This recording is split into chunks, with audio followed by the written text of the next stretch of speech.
it seems to me that women's roles are ever changing, my friends. You know, women in their 50s and 60s are noticing a change in how they want to live their lives. Listen, 50 and 60 is not the same today as it was even 20 years ago. Maybe the kids are grown and gone.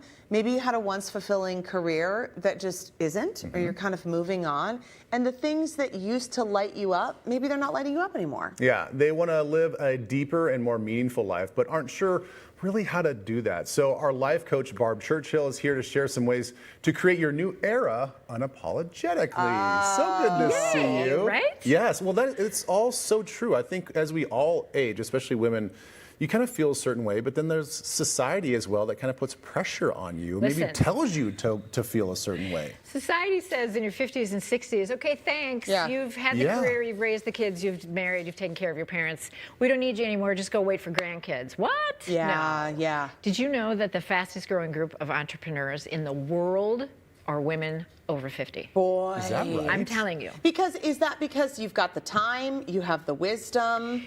It's not the time, because we're still working. 50s and 60s, we're still working. We still have the career. But you know what? We're tired of the corporate. Yeah. This is a time when women in this age group get into their vitality and their creativity and their wisdom and this sense of adventure for life. And they just don't know how to do it unapologetically. We just keep doing it the way society tells us to be doing it. What is going on? I say no. Yeah, what's going on with the difference between men and women? I mean, guys, when they hit a midlife crisis, they go buy a motorcycle. You know? Women go out and start businesses.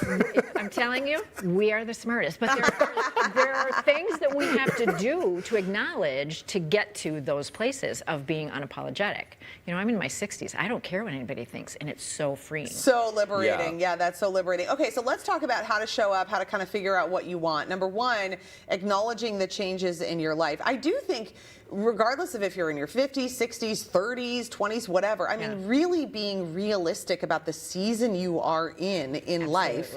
Absolutely. And then understanding that that's not forever. How do you kind of manage that? But you know, we all kind of go on this autopilot, and all of a sudden 10 years goes by and you haven't really changed anything. Well, we have to acknowledge we've put ourselves on the back burner. We've put our needs on the back burner to take care of everybody else. We're not going to acknowledge that with any guilt or shame or any of that, no judgment, but we have to say, okay, you know what, we haven't done what we really want. And we've also got friendships that are kind of changing now. You know, in your 50s and 60s, people that were your high school friends, you may not align with them that much anymore, or they may move to a warmer climate or something like that. So you have to, again, no judgment, but just acknowledge those things are shifting. And then what do you do with all the roles that you played that are no longer needed? Yeah. Okay, I have 3 kids. They have their own lives. I'm no longer the, director of fun, transportation, food, and all of those things. That creates this huge space, and we aren't comfortable with that space because we're like, well, what do we do? How do we do this? But the space is where you're going to find the answers for the next era. But see, that sounds so liberating, but at the same time sounds so overwhelming. Yes. It can be really overwhelming. It's almost kind of like in a microcosm of like, you have a free weekend for once, and you're like, I can't wait for the free weekend. You're like, but then you're like, well, what do I do? There are Where do so I go? many options. So how do you decide like what's There's so many options, you're overwhelmed, and then you don't choose anything. Then you sit and binge watch something. Yeah. So asking yourself, what do you want? That's the overwhelming part. And my clients look at me and they stare at me blankly. So I tell them, that's not the question to ask. Ask what you don't want first. Because that will lead you to what you do want. So just keep a running list of what you don't want. I don't want to live in the suburbs anymore. I'm going to move to the city. Awesome. That's great. Now you know that. But just keep a running list of that, because that trail will lead you to what you do want. We did an interview on my podcast with Rachel from Well Rooted Teas, who has been on the show, and she talks about her tea. And she was telling us about when she was shifting into a different career and just had like a whole shift in her life of what she wanted to do. And she put up like a poster board on her wall, and she would just write down like what she wanted and what she didn't want. She's like, I want to be outside. Until she kind of just kept going and going and going. And I want to work with plants. She'd grown up as on a farm. Like, she wanted to do these things. And then how could she get to that point? And that's the space that you need to write these things down and then let your brain go to work. Yeah. It's like it's a program running in the background. And then you have to ask, who am I now? And we could do a whole week of shows on that. Yeah. But the question is, what was I like in my 20s and 30s? And am I anything like that now? Because, that's a long time of growth and change, and we've done so many things. But is there anything that you used to do that you haven't been doing for a while that really lights you up, that you've forgotten about? I mean, for me, it was dancing. Yeah. And I married a man that wasn't interested in dancing, and he didn't do it.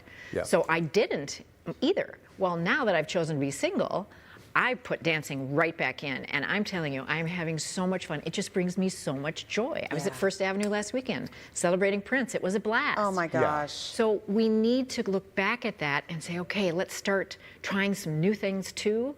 Maybe you didn't want to go ziplining in the redwoods when you were in your 20s, but now you're like, damn, that sounds really good. Yeah. Right? But I'm guessing, with all that being said, communication with your spouse through all of this is probably paramount, because maybe you're not going to flip a 180 in your personality and your interests, but as you are shifting, I'm sure that you want to let your spouse know that, like, hey, I want to prioritize these things in my life now. Absolutely. Maybe regardless if you want to do those things with me. Well, we had quite a few women who came to Japan with us, and their husbands were like, Japan isn't at the top of my list, but Japan was on the top of their list, and so they said, I'm going to go on my own with Elizabeth, and I was like, please come. It was great. Yeah. And I was so proud of them for doing that, for investing the time and investing the money in the things that they want to do at this time in their life. And society says when you're married, you have to do everything together. No. What? Yeah. No.